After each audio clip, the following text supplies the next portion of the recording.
Halo, selamat sore untuk kita semua. Perkenalkan, saya Nata. Lebih lengkapnya Natalia Tigeruhi.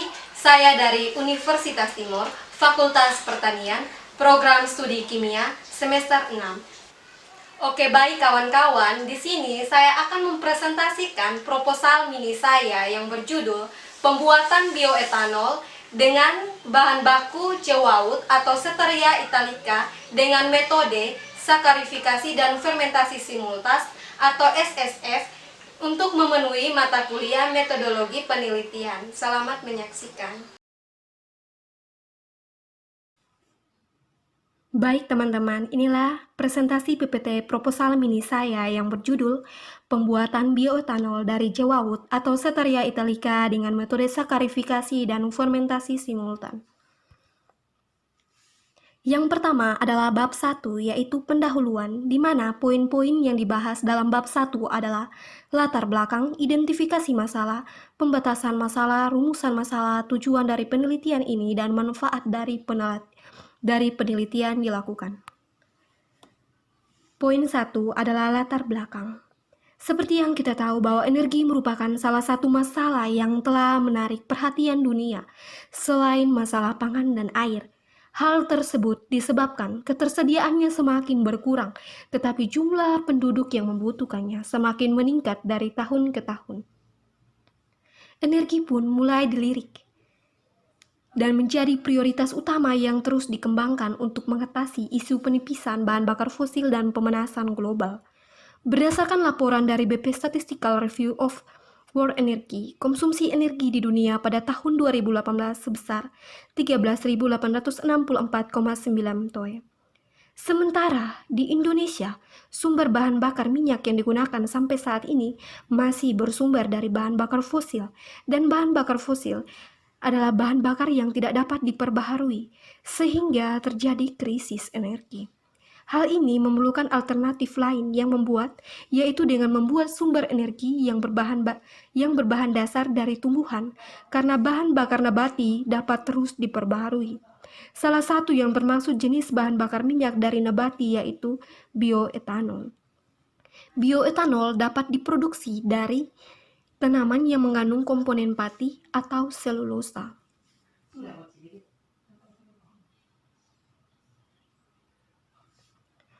Berikut ini adalah berbagai bahan baku penghasil bioetanol, yaitu tebu, ubi kayu, sorghum, ulva reticulata, kelapa sawit, jagung, jewaut, dan lain-lain. Dalam penelitian ini menggunakan bahan baku jewaut, di mana jewaut mengandung karbohidrat sebesar 84,2% dan jumlah kandungan ini hampir setara dengan beras, yaitu sebesar 87,7% dalam 100 gram. Jewaut dapat dijadikan sebagai bahan baku pembuatan bioetanol dikarenakan kandungan karbohidratnya yang tinggi, sehingga bahan bakar ramah lingkungan dapat diproduksi. Oleh karena itu, perlu dilakukan penelitian lebih lanjut untuk mengetahui setiap tahapan dalam produksi bioetanol dari Stearia italica, tetapi dengan menggunakan metode yang berbeda, yaitu dengan metode SSF. Tekstur karbohidrat sebelum dan sesudah hidrolisis dianalisis dengan SEM.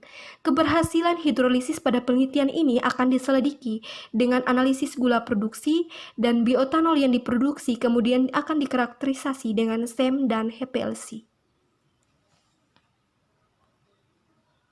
Baik, rumusan masalah dalam penelitian ini adalah: yang pertama, berapa konsentrasi gula produksi optimum setelah hidrolisis?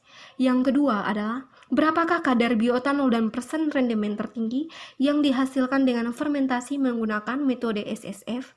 Serta tujuan penelitian dilakukan untuk mengetahui konsentrasi gula produksi sesudah dihidrolisis dan untuk mendapatkan kadar bioetanol dan persen rendemen tertinggi dari Stearia italica menggunakan metode SSF.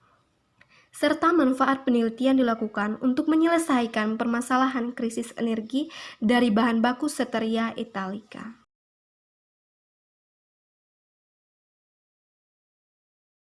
Baik, yang berikutnya adalah bab 2 yaitu tinjauan pustaka, di mana 2.1 adalah tumbuhan jewawut. Tumbuhan jewawut ini merupakan sumber makanan utama bagi jutaan orang di dunia, terutama mereka yang tinggal di daerah panas dan kering. Salah satunya adalah Nusa Tenggara Timur. Nusa Tenggara Timur merupakan salah satu wilayah yang berpotensi untuk membudidayakan tanaman jewawut karena ketersediaan lahan kering yang cukup luas dan memiliki curah hujan yang kurang yang menyebabkan musim panas yang berkepanjangan. Berikut juga adalah klasifikasi dari tanaman jewawut. Kawan-kawan bisa melihatnya pada slide. Di mana yang berikutnya adalah tabel komposisi gizi jewawut dengan beberapa tanaman lainnya.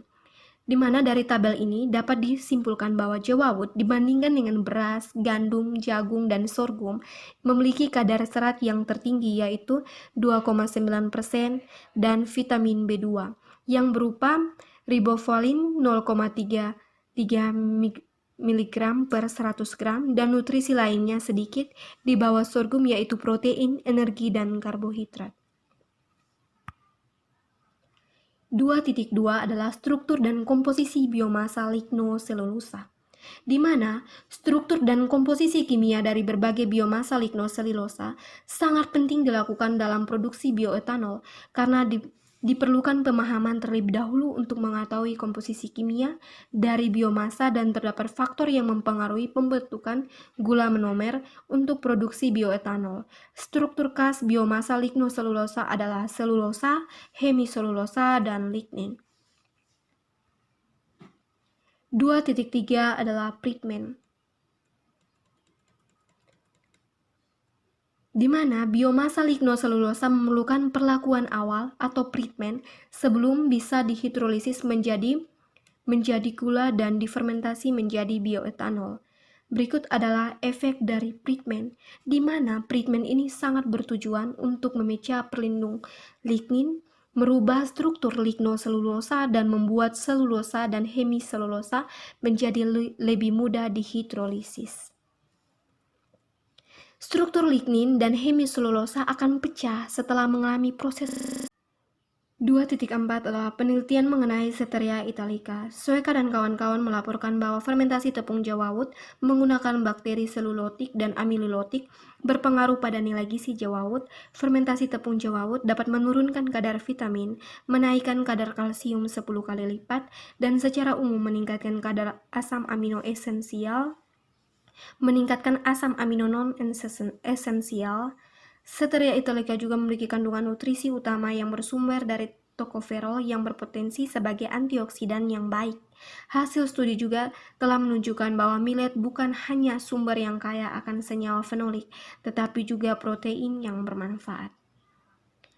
Berikutnya adalah 2.5. Yaitu metode hidrolisis. Metode hidrolisis merupakan proses yang sangat penting dilakukan dalam produksi bioetanol, di mana metode hidrolisis dibagi menjadi dua, yaitu hidrolisis asam dan enzim, di mana hidrolisis asam merupakan metode yang paling umum digunakan untuk menghidrolisis polisakarida yang akan dipecah menjadi monomer yang lebih sederhana agar lebih mudah difermentasi menjadi bioetanol.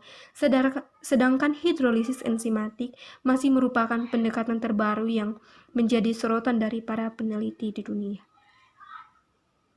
Yang berikut 2.6 adalah fermentasi, di mana terdapat dua metode umum dalam produksi bioetanol, yaitu metode SHF atau hidrolisis dan fermentasi terpisah, dan SSF yaitu sakarifikasi dan fermentasi simultan, di mana SSF merupakan gabungan hidrolisis enzimatik dan fermentasi menjadi satu langkah yang merupakan alternatif terbaru untuk produksi bioetanol dari bahan selulosa. SSF biasanya lebih disukai daripada SHF karena penghambat selulosa dapat dikurangi dan konversi glukosa menjadi bioetanol lebih cepat serta biaya yang rendah. Berikut ini adalah 2.7 yaitu metode simultaneous saccharification and fermentasi atau SSF. Skema SSF di mana dalam skema ini merupakan kombinasi proses hidrolisis selulosa dengan menggunakan enzim selulosa dan kamir Saccharomyces cerevisiae untuk fermentasi gula menjadi etanol secara simultan atau serentak. 2.8 adalah destilasi dan 2.9 adalah bioetanol.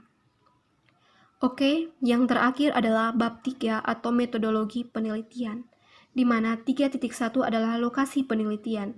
Penelitian ini dilakukan di Laboratorium Program Studi Kimia Fakultas Pertanian Universitas Timor pada bulan Juni sampai Oktober tahun 2020.